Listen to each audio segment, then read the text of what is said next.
So the basic structure, as you can see here, this is the basic structure of Sukuk. You identify what are the income generating project. The most important thing, the type of assets that you want to structure must be based on something that can derive certain benefits, that certain income, that you can pass this income to the investors. That is the most important thing.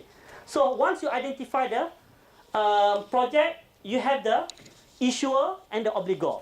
Sometimes issuer and obligor are coming from the same party. Sometimes they are two separate entities. Okay, so this can be seen in the form of SPV and non-SPV Sukuk.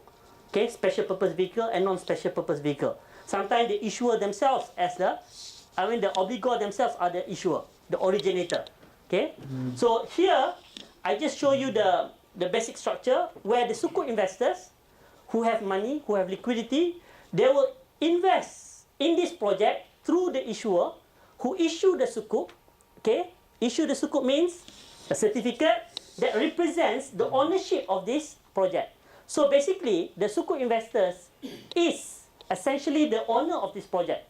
Okay, it depends on the units.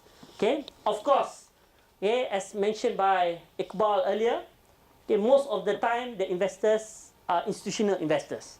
Okay, because this is also clarify another dimension why Sukuk were really in need in 1986 in Malaysia, because at that time also takaful operators has mushroomed in Malaysia.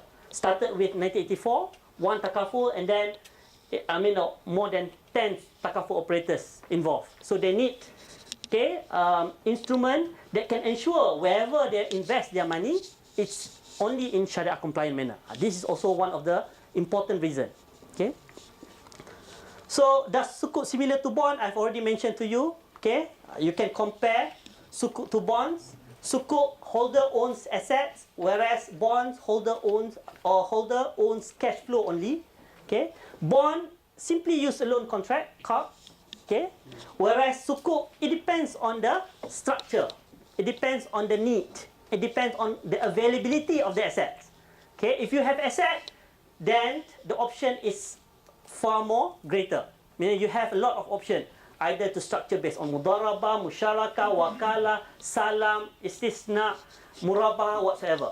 But if you don't have any assets, okay, you just have a project idea, then your structure will be limited to only certain types of contracts, either mudarabah, musyarakah, wakala bi istismar, or the controversial one, sukuk murabah based on tawarruk or based on aina. Okay, that is the option available. Okay, but the most important thing, you use all these variety contracts to create financial obligations. Okay, returns in Sukuk linked to profit element inbuilt in sales, lease, and partnership, whereas return is mainly linked to the interest charge out of the loan contract. Bond is a debt instrument, whereas Sukuk, it may be equity or debt.